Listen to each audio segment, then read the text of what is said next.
Children are a reward from the Lord. They're a gift from Him. And they're beautiful. They're so innocent.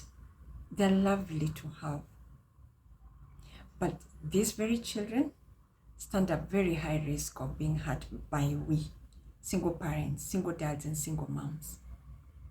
What I experience is, at the start of this journey as a single parent, I focused so much on the pain that I felt.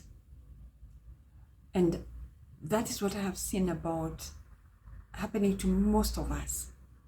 We are going through real pain, real issues, real disappointment, real hurt. But we tend to forget that our children also are in that space. And they are confused, and they can sense that we are not okay. And they may not be able to articulate their feelings, or they may not be able to form the right questions to ask, but they will sense, and they do sense. My concern is that we focus so much on our feelings, our emotional feelings, and the losses we have experienced. And in most cases, the children, who are a precious gift from heaven, begin to look like an inconvenience. We put them on autopilot, wake them up, dress them up, send them off to school, pick them up, bring them back home, do homework, and not do so much in terms of their emotions, trying to understand them. Because most of the time we're in a bad place. You are broken.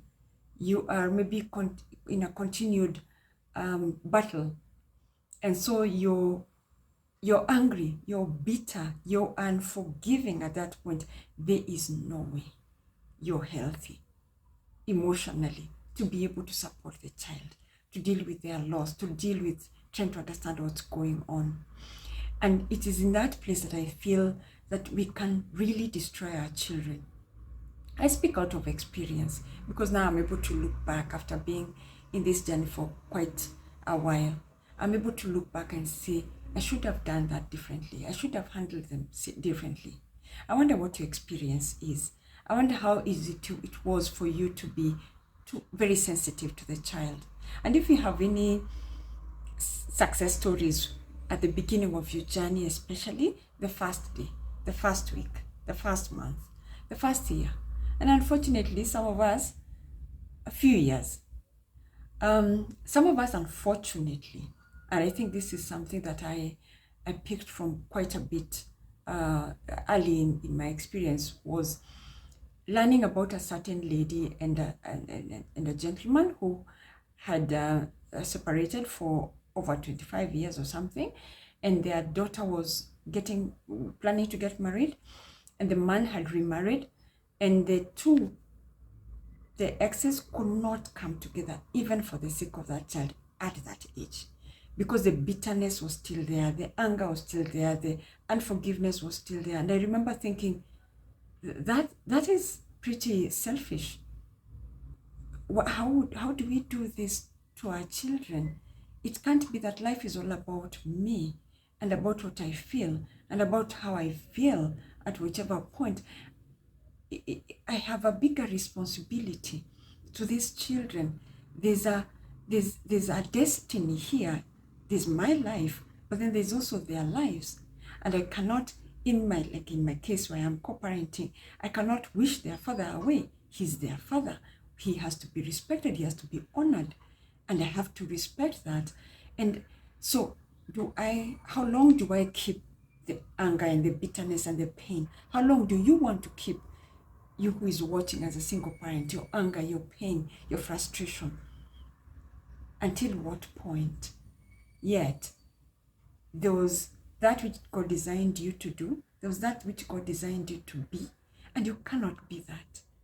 When we have bottled up the pain, the unforgiveness, especially the unforgiveness, the bitterness, the anger, we must let go. What was your experience coming over the bitterness, the anger, regardless of where you came from? Because we are single parents by different experiences. Some of us, it's divorce and separation, marriage unions falling apart, which is an unfortunate situation.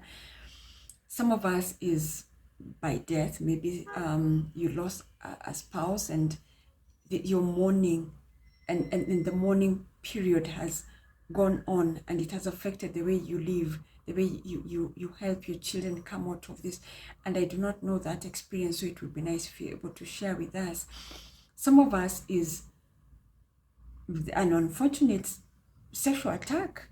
We have people who have ended up as single mothers because they were raped, or incest in a family.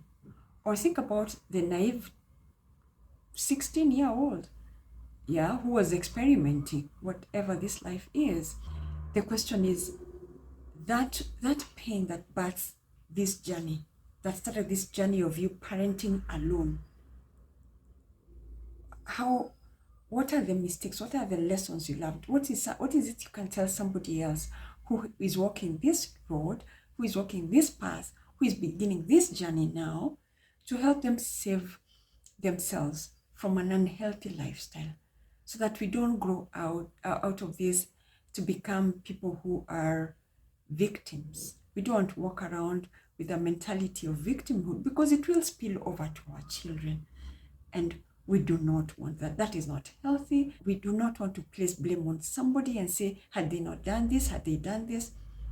Let's just say, how do we parent so that we are healthy as parents, so that we're able to support our children and be strong for them, and to be able to help them walk through their loss, because their loss is real as well. They may not be able to articulate it, like I said earlier, but it is real. So think about it. I would like to hear from you about what your journey, especially the initial days, the initial months, the initial year or years. And let's see, if you're starting this journey and are struggling, stay on and learn how to do it differently. It is unfortunate that we're not able to be in a place where we can raise our children in the same household, but either way, we are parents. I am a mom, there's a single dad somewhere. Let's raise our children in a healthy environment, so that we're not using them to hurt each other. We're not using our children to hit the other party or manipulate situations for our own benefit. And when you think about it, most of the times, it's really about us. It's really about our ego. It's about our pride. It's about me proving a point. Let's be careful. Let's do better. God bless.